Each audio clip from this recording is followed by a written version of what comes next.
భారతదేశ చరిత్రలో ధైర్యానికి ప్రతీకగా నిలిచిన పేరు ఒకటే. విదేశీ పాలనకు ఎదురు నిలిచిన స్వరాజ్య దీప్తి ఒకటే. ప్రజల కోసం రాజ్యాన్ని నిర్మించిన మహావీరుడు ఒకడే. ఆయనే ఛత్రపతి శివాజీ మహారాజ్. ఈరోజు ఫిబ్రవరి 19, ఆ మహావీరుడి జన్మదినం. ఈరోజు మనం ఒక వీడియో చేయడం కాదు, ఒక చరిత్రను గుర్తు చేసుకుంటున్నాం. ఈ వీడియోను స్కిప్ చేయకండి, ఎందుకంటే ఈ వీడియోలో మీకు తెలియని ఎన్నో నిజాలు తెలుసుకుంటారు. ఈ వీడియో గనక మీరు లైక్ చేస్తే మేము చెప్పిన ఈ చరిత్ర ఇంకా 10 మందికి చేరుతుంది. భారతదేశ చరిత్రలో ఎన్నో రాజులు వచ్చారు, వెళ్ళారు. కానీ కొందరు మాత్రమే చరిత్రను మార్చారు. అలాంటి మహావీరులలో ఒకరు ఛత్రపతి శివాజీ మహారాజ్. స్వార్థం కోసం కాదు, సింహాసనం కోసం కాదు, స్వదేశం కోసం, స్వాభిమానం కోసం, హిందవీ స్వరాజ్యం అనే మహత్తర లక్ష్యంతో జన్మించిన నాయకుడు. శివాజీకి మొదటి గురువు ఆయన తల్లి జీజాబాయి. ఆమె చెప్పిన కథలు కేవలం కథలు కాదు, వీరత్వానికి విత్తనాలు. ఆమె ఆయనకు వినిపించినవి రామాయణం, మహాభారతం. ఆ కథల్లోని ధర్మం, ఆ కథల్లోని పరాక్రమం ఆ చిన్నారి హృదయంలో జ్వాలలా మండింది. అక్కడే మొదలైంది స్వరాజ్య స్వప్నం.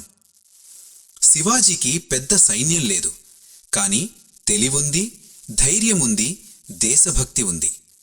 కొండలు, అడవులు, గుట్టలు అన్నీ ఆయన సైనికులయ్యాయి. గణిమికావా అనే గెరిల్లా యుద్ధ పద్ధతితో పెద్ద పెద్ద సామ్రాజ్యాలను కుదిపేసిన వీరుడాయన. శత్రువులు బలవంతులు కావచ్చు, కాని శివాజీ యుద్ధతంత్రం ముందు వారు నిలవలేకపోయారు. యుద్ధంలో గెలిచినా విజయం ఆయనకి అహంకారం కాలేదు. శత్రువు స్త్రీలు కూడా తల్లులే అని తన సైన్యానికి కఠిన ఆదేశాలిచ్చిన రాజు ఆయన. చరిత్రలో వీరులు చాలామంది ఉన్నారు, కాని ఇలాంటి విలువలు కలిగిన వీరులు చాలా అరుదు. భారతదేశానికి సముద్రం ప్రమాదమని అప్పుడే గ్రహించిన దూరదృష్టి నాయకుడు శివాజీ. అందుకే ఆయన నిర్మించిన నౌకాదళం తరువాతి కాలంలో భారతీయ నౌకాదళానికి పునాది అయింది. సముద్ర తీరాల్లో నిర్మించిన కోటలు ఇప్పటికీ ఆయన విజన్కు సాక్ష్యం చెబుతున్నాయి. శివాజీ మహారాజ్ కేవలం యోధుడు కాదు, భక్తుడు కూడా. ఆయనకు ఎంతో ప్రీతిపాత్రమైన క్షేత్రం శ్రీశైల మల్లికార్జున స్వామి దేవస్థానం. తులజా భవానిమాత ఆయనకు ఖడ్గం ప్రసాదించిందని చరిత్ర చెబుతోంది. ఆ ఖడ్గం కేవలం ఆయుధం కాదు, ధర్మ రక్షణకు ప్రతీక. శివాజీ మహారాజ్ యుద్ధంలో మాత్రమే కాదు, పాలనలో కూడా మహామేధావి. దేశాన్ని సమర్థవంతంగా పాలించడానికి అష్టప్రధాన్ అనే మంత్రివర్గాన్ని ఏర్పాటు చేశారు. ఇది నేటి ఆధునిక ప్రభుత్వ వ్యవస్థకు మొదటి రూపమని చెప్పవచ్చు. కొంతమంది చరిత్రను వక్రీకరించారు, కానీ నిజం ఒకటే. శివాజీ మహారాజ్ ఒక కులానికి చెందినవాడు కాదు, ఒక మతానికి పరిమితుడు కాదు. ఆయన ధర్మరక్షకుడు. ఆయన స్వాభిమానం కోసం పోరాడిన యోధుడు. ఆయన భారతదేశ గౌరవానికి ప్రతీక. సింహాసనం కోసం కాదు, స్వదేశం కోసం జీవించిన రాజు. అధికారానికి కాదు, ఆత్మగౌరవానికి యుద్ధం చేసిన నాయకుడు. అతడే ఛత్రపతి శివాజీ మహారాజ్. జై భవానీ, జై శివాజీ. రాజకీయ నాయకుల, స్వతంత్ర సమరయోధుల పేర్లే అన్నింటికీ పెట్టే సంప్రదాయమున్న మన దేశంలో కేవలం ఒకే ఒక్క మహారాజు పేరు మీద ఇప్పటికీ రోడ్లు, రైల్వే స్టేషన్లు, విమానాశ్రయాలు ఉన్నాయి. భారతజాతి సగర్వంగా చెప్పుకునే ఈ ధీరుడి పేరు వింటే నేటికి కూడా యువత రక్తంలో ఉత్సాహం ఉరకలేస్తోంది. భారతదేశ చరిత్రలోనే ఏ మహారాజుకి లేనన్ని విగ్రహాలు ఇప్పటికీ ఈ గొప్ప వీరుడికే ఉన్నాయి. ట్రెండ్కు తగినట్లుగా మంచి ఫేమ్లో ఉన్న సినిమా హీరోల ఫోటోలు తప్ప మరెవ్వరి ఫోటోలు అనేవి వాహనాలపై కనపడని ఈ రోజుల్లో కేవలం ఒక రాజు ఫోటో, ఆ రాజు పేరు మాత్రం ఇప్పటికీ కూడా వాహనాల మీద స్టిక్కర్ల రూపంలో గర్వంగా మెరుస్తూనే ఉన్నాయి. వీరిని ఒక రాజుగా మాత్రమే కాకుండా ఒక దేవునిగా కూడా ఎందరో ప్రజలు పూజిస్తున్నారు. ఆయనే మన ఛత్రపతి శివాజీ మహారాజ్. శివాజీ మహారాష్ట్రలోని పూణే జిల్లాలోని జున్నార్ పట్టణం దగ్గరలోని శివనేరి కోటలో 1630వ సంవత్సరం ఫిబ్రవరి 19న షాహాజీ జిజాబాయి దంపతులకు జన్మించారు. వీరు మహారాష్ట్రలోని వ్యవసాయ కున్బీ కులానికి చెందినవారు. శివాజీ తల్లి జిజాబాయికి మొదటి కుమారుడు తర్వాత పుట్టిన పిల్లలంతా వరుసగా చనిపోవడంతో ఈసారి ఆమె పూజించే దేవత అయిన పార్వతి పేరునే శివాజీకి పుట్టగానే పెట్టింది. పార్వతీదేవతను శివాయి అనే పేరుతో వారు పూజిస్తారు. ఈ శివాయి పేరు కలిసేలా శివాజీ అనే పేరును వారు పెట్టారు. శివాజీకి తన మొదటి గురువు తన తల్లి. ఆమె శివాజీకి ఇతర మహిళల పట్ల ఎలా గౌరవంగా ఉండాలో నేర్పింది. అలాగే తన పుట్టిన భూమి పట్ల ప్రజలతో ఎలా ప్రేమగా మెలగాలో తెలిపింది. ఇక శివాజీ తండ్రి షాహాజీ ఒక గొప్ప మహారాజు, మరాఠీ సామ్రాజ్యాన్ని స్థాపించిన వ్యక్తి. శివాజీ తన తండ్రి దగ్గర నుండి అన్ని రకాల యుద్ధ విద్యలను, రాజనీతి మెలకువలను, సరికొత్త యుద్ధ తంత్రాలను, ఇలా ఒక రాజుగా ఏమేమి నేర్చుకోవాలో అన్నింటినీ కూడా చిన్న వయస్సులోనే నేర్చుకున్నాడు. అన్ని విధాలా సిద్ధమైన శివాజీ కేవలం తనకు 17 ఏళ్ల వయసు ఉన్నప్పుడే తన మొట్టమొదటి యుద్ధాన్ని బీజాపూర్ సామ్రాజ్యంపై ప్రకటించి వారిని ఓడించి వారి కోటలను తన సొంతం చేసుకున్నాడు. తరువాతి 3 సంవత్సరాల్లో కొండన, రాజ్గఢ్ కోటలను కూడా గెలిచి తాను యుద్ధాలను ప్రారంభించిన 3 ఏళ్ల వ్యవధిలోనే పూణే ప్రాంతం మొత్తాన్ని తన స్వాధీనంలోకి తెచ్చుకున్నాడు. యుద్ధ భయంకరుడిగా పేరు పొందిన అఫ్జల్ ఖాన్ అనే ఒక రాజు శివాజీపైకి యుద్ధానికి వచ్చాడు. సమావేశం జరిగిన రోజున అఫ్జల్ ఖాన్ వక్రబుద్ధితో శివాజీని దొంగదెబ్బ తీసేందుకు ప్రయత్నించగా శివాజీ తన వద్ద ఉన్న పులిగోర్లతో అతని పొట్టను చీల్చి చండాడాడు. ఈ విజయం శివాజీ పేరును మహారాష్ట్రంతా మారుమోగేలా చేసింది. శివాజీ యుద్ధ విషయాల్లో ఎప్పుడూ కొత్త కొత్త పద్ధతులను అవలంబించేవారు.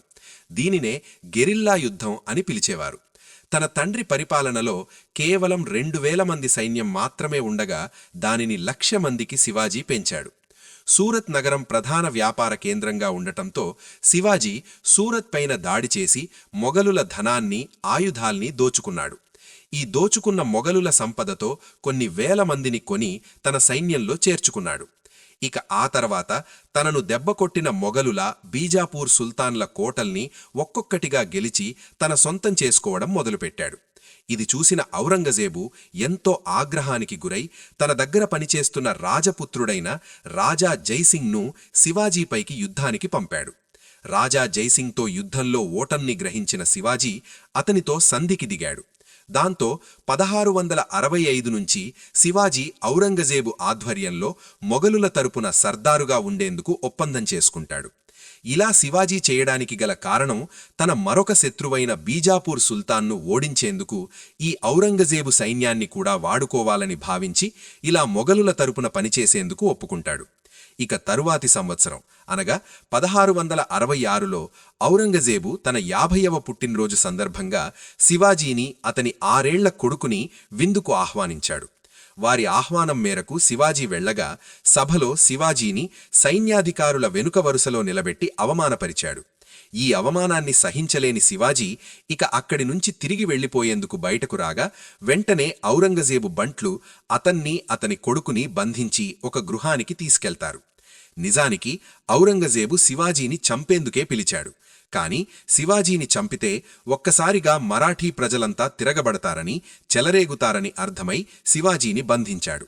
ఇలా కొన్ని నెలల పాటు శివాజీ మరియు అతని కొడుకు ఔరంగజేబు దగ్గర జైల్లో బందీలుగా ఉండిపోయారు. ఇక ఎట్టకేలకు ఒకరోజు శివాజీ తెలివిగా అక్కడి నుంచి పనివాళ్ల రూపంలో మారువేషం మార్చుకుని తన కొడుకుని పళ్లబుట్టలో పెట్టుకుని ఇలా తప్పించుకున్నారు. ఇలా తప్పించుకున్న శివాజీ చివరకు రాయగఢ్కు చేరుకున్నారు. ఒక 2 సంవత్సరాల వరకు శివాజీ మొఘలులపై ఎలాంటి దాడికి దిర్చుకుండా సంధికి కట్టుబడి ఉన్నాడు. అయినా కూడా మొఘలుల సైన్యం మెదలకుండా మళ్లీ శివాజీపై దాడి చేశారు. కాని ఈసారి వారి ఎత్తులు పారలేదు. వారందరినీ శివాజీ ఘోరంగా చిత్తు చేసి ఓడించాడు.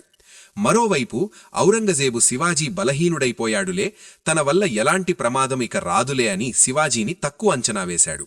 కాని ఈ వైపున శివాజీ బయటకు తెలియకుండా రహస్యంగా తన పనులను చేయడం మొదలుపెట్టాడు. దాంతో చివరికి 1670 నాటికి 1,00,000 మంది సైన్యంతో, ఆయుధాలతో, గుర్రాలతో, నౌకా వ్యవస్థతో మొగలుల కోటలపై వరుసగా శివాజీ యుద్ధాలు చేస్తూ ఏమాత్రం అలసిపోకుండా దెబ్బమీద దెబ్బ తీస్తూ రావడంతో చివరికి మొగలుల సైన్యం శివాజీని ఎదిరించలేక ఓడిపోయింది. ఇలా తన జ్ఞానంతో ఎన్నో యుద్ధాలను గెలిచిన శివాజీకి 1674 జూన్ 6న రాయగఢ్ కోటలో వేద పఠనాల మధ్య క్షత్రియ రాజులందరికీ అధిపతిగా కీర్తిస్తూ ఛత్రపతి అనే బిరుదును ప్రదానం చేశారు.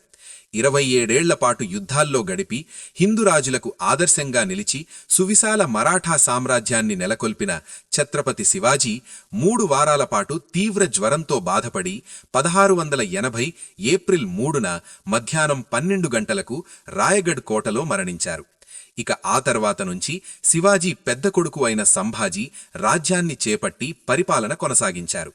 కొందరి అభిప్రాయాల ప్రకారం తెలుపుతున్నది ఏమిటంటే శివాజీ జ్వరం వల్లనే చనిపోలేదని, వారి మరణం వెనక కొందరి హస్తముందని అంటున్నారు. వీరు తెలుపుతున్నది ఏమిటంటే శివాజీకి 2 భార్యలని, మొదటి భార్య కొడుకు సంభాజీ అని, కాని శివాజీ మొదటి భార్య సంభాజీ పుట్టిన 2 సంవత్సరాలకే చనిపోయిందని, అందువలన కొంతకాలానికి శివాజీ మరో వివాహం చేసుకోవాల్సి వచ్చిందని, ఇక 2వ భార్యకు పుట్టిన కొడుకు రాజారాం అని చెబుతున్నారు.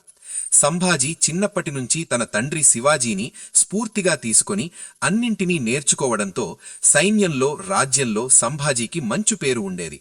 కాని ఇది శివాజీ 2వ భార్యకు నచ్చేది కాదు. ఎందుకంటే ఇలానే కొనసాగితే సంభాజీ రాజవుతాడని, తన కొడుకు రాజారాంకు ఆ అధికారం దక్కదని భయపడేది. కాని శివాజీ కొడుకులు 2 పెరుగుతూ పెద్దవాళ్లవుతున్న సమయంలో ప్రజలంతా కూడా పెద్ద కొడుకు సంభాజీలే తరువాతి రాజు అవ్వాలని కోరుకోవడం చూసిన ఈమె ఎలాగైనా తన కొడుకు రాజారామే అవ్వాలని, ఒకవేళ శివాజీ ఉంటే ఈ కోరిక తీరదని గ్రహించి తనే ఆహారంలో విషం కలిపి శివాజీని చంపించిందని చెబుతున్నారు. ఇందులో ఎంతవరకు నిజముంది అనేది మాత్రం నేటికీ తెలియదు. ఇక ఏది ఏమైనప్పటికీ శివాజీ తర్వాత అతని పెద్ద కొడుకు సంభాజీ రాజయ్యాడు. భారతదేశాన్ని ఒక హిందూ దేశం నుంచి పూర్తి ఇస్లాం దేశంగా మార్చడమే ఔరంగజేబుకు ఉన్న ఏకైక కల. ఇతని కంటే ముందు నుంచే చాలామంది ముస్లిం రాజులు ఈ పని చేస్తూ వచ్చినప్పటికీ అంతగా సఫలం కాలేదు. కాని ఔరంగజేబు ఈ విషయంలో ఎన్నో ప్రయత్నాలు చేశాడు. చాలా ప్రాంతాల్లో తాను అనుకున్నట్లుగానే జరిగినా కూడా శివాజీ ఉన్నంతవరకు తన ప్రాంతంలో ఔరంగజేబు ఏమీ చేయలేకపోయాడు. కాని శివాజీ 1680లో మరణించాక అతనికున్న భయం తొలగిపోయింది. మంచి అవకాశం లభించింది అనుకున్నాడు. కాని అయినప్పటికీ కూడా శివాజీ నిర్మించిన ఈ హిందూ సామ్రాజ్యాన్ని తన పెద్ద కొడుకు సంభాజీ ఏమాత్రం చెక్కు చెదరకుండా పాలిస్తూ తండ్రి ఆశయాల్లోనే జీవిస్తూ మొగలుల పాలకులకు చుక్కలు చూపించాడు. కాని సంభాజీని తన సొంతవారే ఘోరంగా వెన్నుపోటు పొడిచి ఔరంగజేబు చేతులకు బంధించి అందించారు. దాంతో ఔరంగజేబు సంభాజీని ఒంటలకు కట్టేసి రాళ్లు, పేడతో కొట్టి అవమానించాడు. హిందూ మతం నుంచి ఇస్లాం మతానికి మారితే వదిలేస్తానని అన్నాడు. కాని సంభాజీ ఇందుకు తల వంచలేదు. దాంతో సంభాజీని 40 రోజుల పాటు చిత్రహింసలు పెట్టి కనుగుడ్లు పీకి బతికుండగానే చర్మం వలిచి చాలా ఘోరంగా నరికి చంపేశాడు.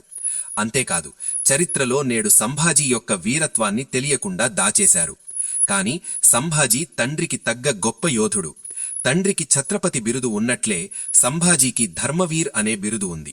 శివాజీ ఒక రాజు కాదు, ఒక భావన. ఆయన ఒక ప్రాంతానికి చెందినవాడు కాదు, ఒక జాతి గర్వం. ఆయన యుద్ధం సింహాసనం కోసం కాదు, ఆత్మగౌరవం కోసం. ఇప్పటికీ యువత రక్తంలో ఉత్సాహం నింపే పేరు ఛత్రపతి శివాజీ మహారాజ్. జై భవానీ, జై శివాజీ. ఈ కథ మీకు నచ్చితే వీడియోను లైక్ చేయండి, షేర్ చేయండి. ఎందుకంటే ఈ చరిత్ర తెలిసేంతవరకు స్వరాజ్యం జీవిస్తుంది.